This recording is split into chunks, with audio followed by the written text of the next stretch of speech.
sais, en tant qu'entrepreneur, on a souvent, je trouve, la tête dans le guidon. Je suis beaucoup dans ma prospection, dans mes appels de vente, dans un petit peu ma création de contenu et souvent je me rends compte que j'ai du mal à prendre du recul, déjà sur ce que je fais, pourquoi je fais les choses, mais aussi sur pourquoi je fais les choses et pourquoi j'ai démarré l'entrepreneuriat. Et dans cette vidéo, j'aimerais un petit peu te partager pourquoi est-ce que, pourquoi est-ce que je veux faire 10 000 euros par mois. Au fond, qu'est-ce que ça m'apporte. Et en fait, je vais juste te parler un petit peu de mon parcours et de mon histoire.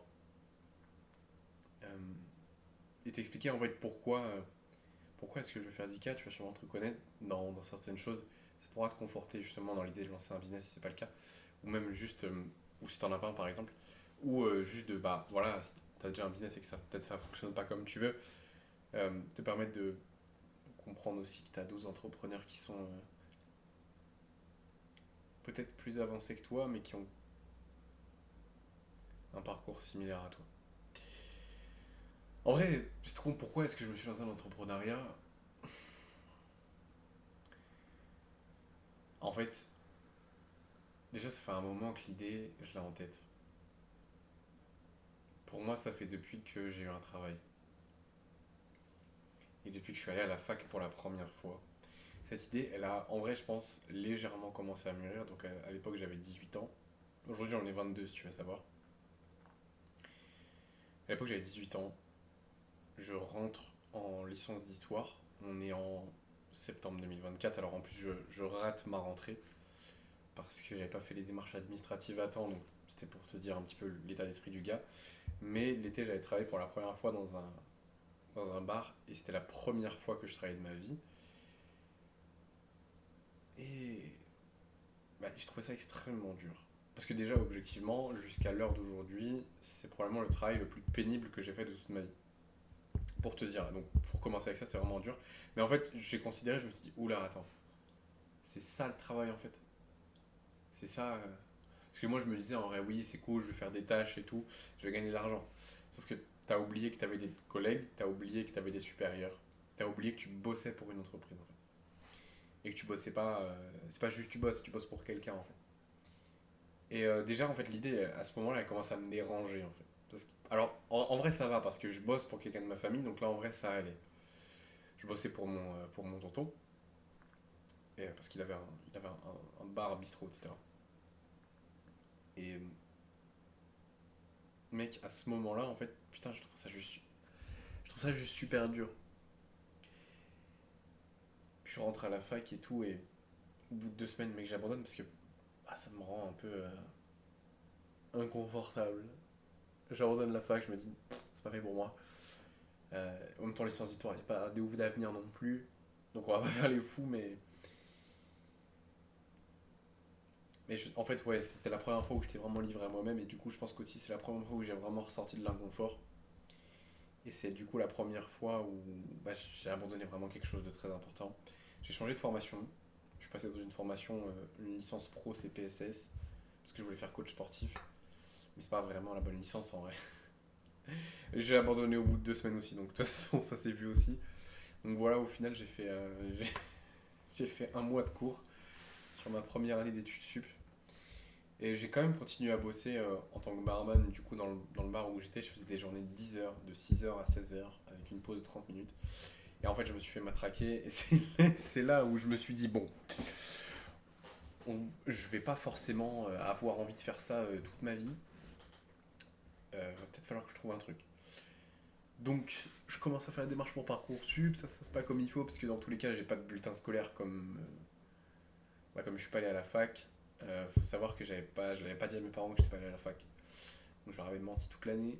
Ils le découvrent d'eux-mêmes, donc je t'explique même pas la rousse que je me suis prise. Au final, ils arrivent à me trouver une formation un an plus tard, du coup pour la rentrée 2022.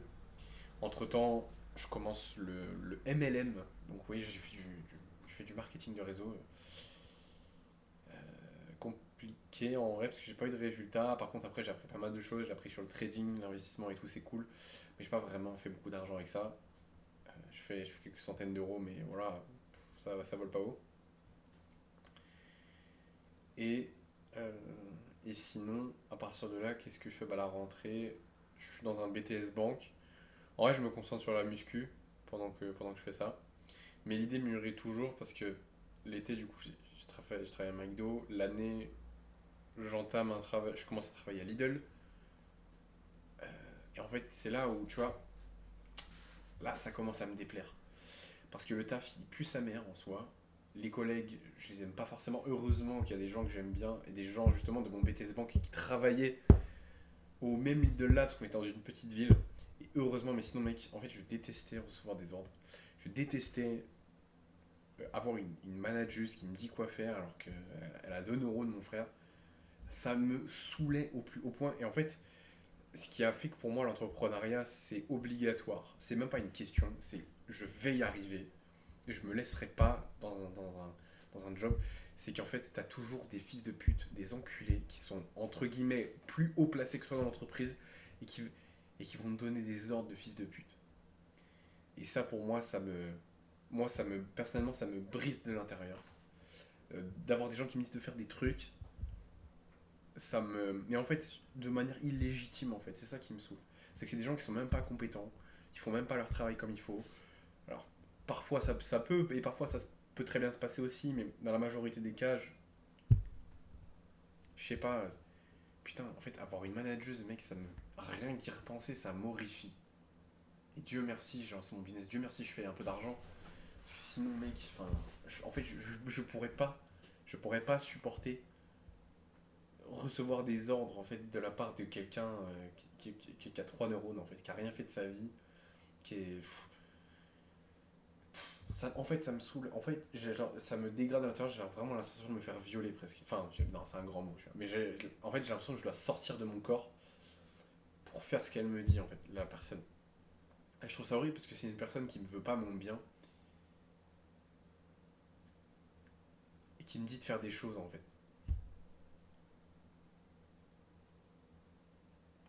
Donc, en fait, ça m'a toujours déplu. Sinon, j'ai bossé dans d'autres choses que des petits boulots comme ça. On est, j'ai taffé dans la banque pendant plusieurs mois. J'en suis arrivé à la même conclusion. Le travail est plus confortable parce que c'est pas manuel. En soi, t'es sur un ordi, tu prends des appels toute la journée. Franchement, ça va. Pour un salarié, t'es payé ok pour un salarié, mais en fait, le truc, c'est que t'as as toujours des collègues faux, des, mais des, mais des fils de pute, des enculés en fait. Des gens qui sont pas honnêtes, qui crachent dans ton dos, qui, qui t'aident même pas dans ton travail, enfin, qui sont hypocrites avec toi en fait. Et pareil pour tes supérieurs. Alors évidemment, ça dépend. Des fois, tu peux avoir des bonnes relations, mais de manière générale, c'est pas des gens qui sont là pour ton bien. Ils veulent juste voir que tu travailles bien. Et du coup, c'est l'objectif hein, du salariat, c'est que tu travailles bien pour ton entreprise.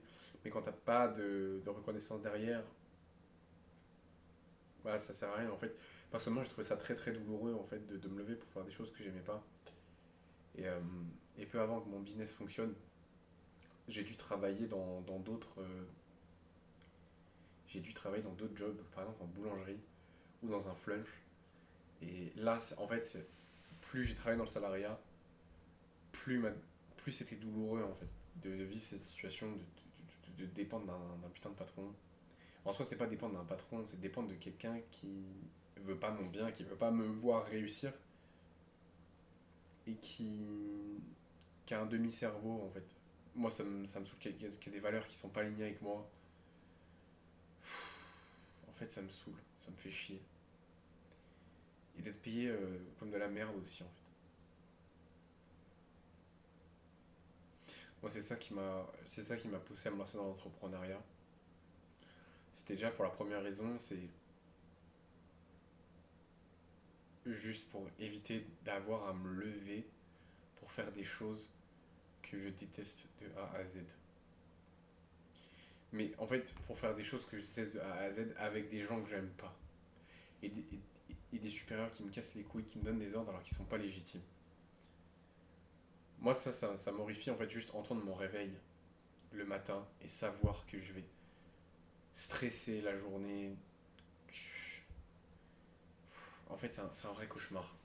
Je vais devoir subir des gens.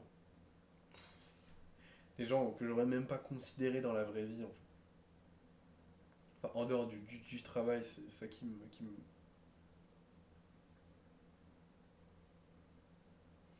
Moi, c'est ça qui me terrifie le plus, en fait. Et je pense que ça changerait pas vraiment, même si j'étais super bien payé, tu vois. Même si j'étais payé genre 5 000 10 000 par mois, je pense qu'au bout d'un moment, je craquerais. Je craquerais parce que la douleur est trop forte, en fait.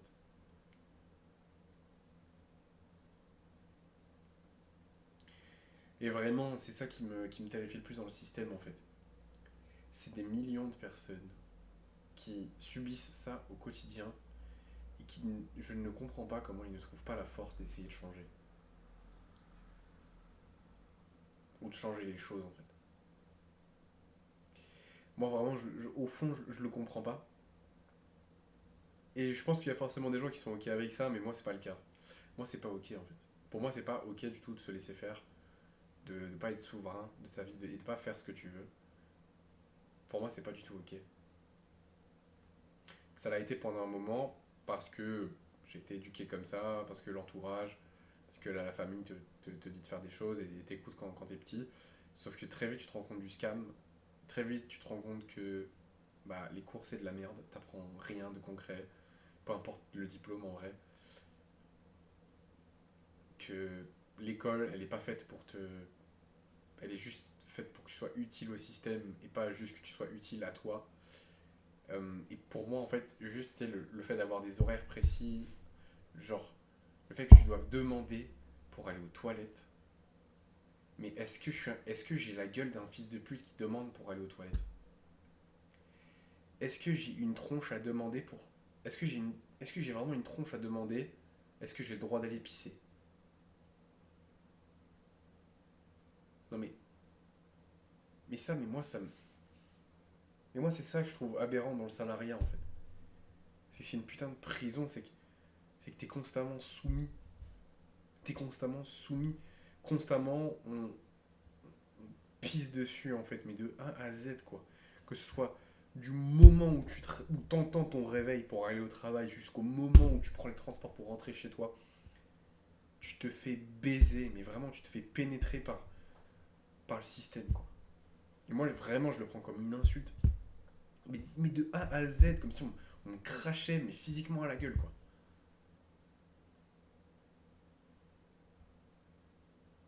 Et en vrai, personnellement je veux ça pour personne. Et aujourd'hui si tu regardes cette vidéo et que t'es dans cette situation là, mec genre, si tu m'en parles, mec je ferai tout pour t'aider. Parce que c'est la dernière chose que je veux pour quelqu'un. Et même à perte, je m'en fous. Mais mec, je veux vraiment ça pour personne. Et tu vois, moi, il y a un truc qui me drive encore plus au fond. C'est que, ok, je suis plus dans cette situation-là. Mais il y a mes parents qui sont encore dans cette situation. Il y a des proches à moi, des gens que j'aime. Et qui le. Et c'est pas comme s'ils le vivaient bien, ils le vivent mal. Mais ils sont entre guillemets obligés de le faire parce qu'ils n'ont pas d'autres sorties de secours pour l'instant. J'ai juste envie de les sortir de cette situation et c'est pour ça que j'ai envie de faire des dizaines de milliers d'euros, des centaines de milliers. C'est que je dois sortir les gens que j'aime de cette situation. Pour moi, c'est pas possible que les gens que j'aime soient contraints à faire ça.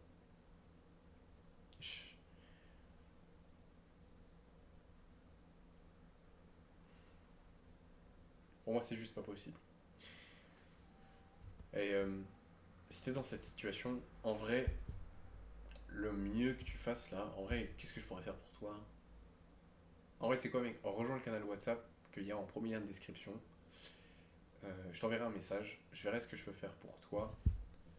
Si je peux t'aider à lancer un business ou même déjà de ton côté ou si t'as déjà ton business en fait et que t'arrives pas à chiffrer comme tu veux, je ferai ce que je peux. Je ferai ce que je peux pour toi. Je t'apporterai un maximum de choses pour que tu puisses euh, booker des calls, faire de l'argent. Parce qu'en fait, c'est ça qui m'a.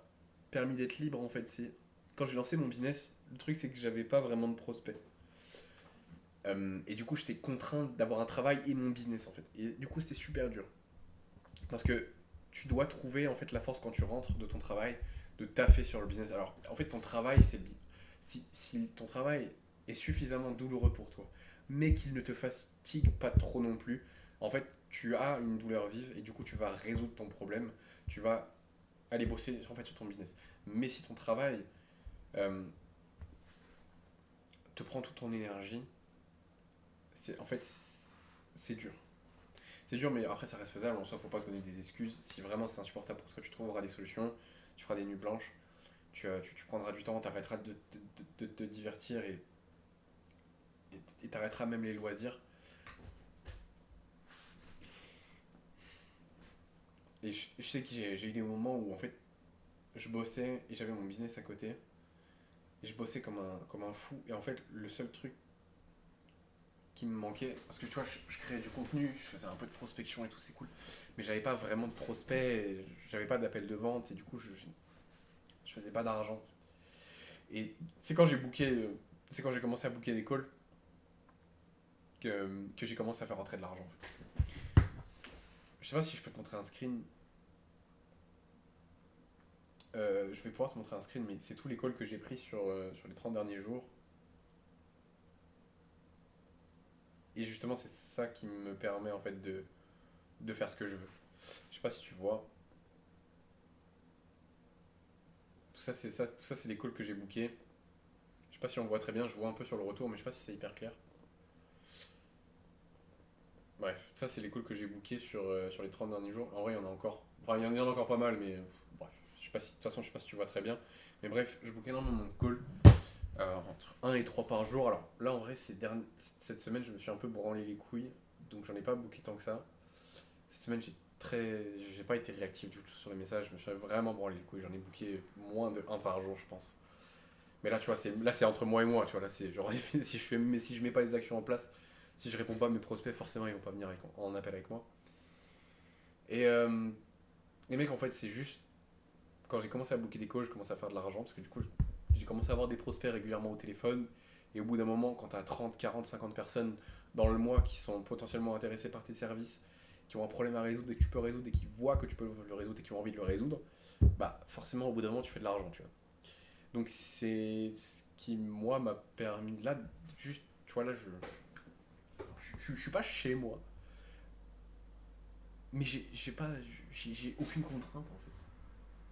Tu vois, sur septembre, j'ai signé 2 clients. Avoir les résultats que j'aurai à la fin octobre, pour l'instant, ça se profile bien. Mais, mec, en fait, sans ça,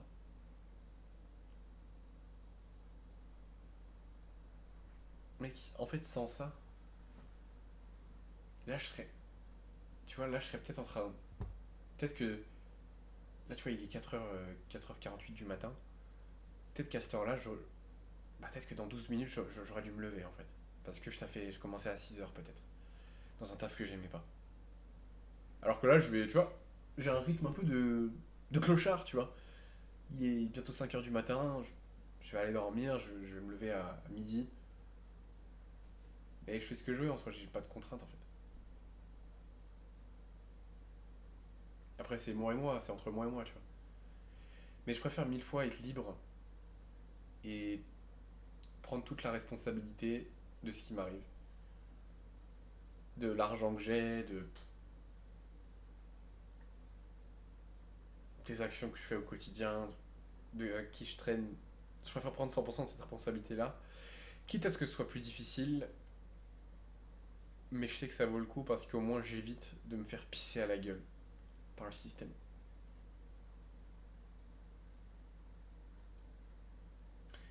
Voilà en fait pourquoi je vais chercher 10 000 euros par mois. L'objectif c'est que j'y arrive d'ici. Au fait, le mois de décembre, c'est le mois où je suis censé le faire. Je sais exactement quelle métrique je dois suivre. Pour ça, je sais comment le faire sur le papier. Après, est-ce que si j'applique, je vais réussir? C'est une autre question, mais je vais tout faire pour et je sais que je dois m'améliorer. De toute façon, j'ai plusieurs mentors dans le business qui m'aident pour ça. Dieu merci. Et merci à eux. Parce que sans eux, je serais rien. Tu vois, aussi dans l'entrepreneuriat, parfois, il y a un peu ce mythe où on se fait tout seul, mais on se fait jamais tout seul. Mais si je m'étais jamais fait accompagner, j'aurais jamais fait d'argent. J'aurais abandonné. Dieu merci. Dieu merci, j'ai pris des accompagnements. Dieu merci, j'ai investi. Parce qu'en fait, quand tu mets de l'argent dans ton business, tu t'investis beaucoup plus émotionnellement, tu t'investis beaucoup plus dans ton business, tu as beaucoup plus d'attentes, oui, et du coup, ça te fait bosser plus. Voilà, voilà pourquoi je vais chercher 10K. Je pense que j'en ai beaucoup dit. Si tu te reconnais, mec, rejoins mon canal WhatsApp. Et mec, on se dit à très vite.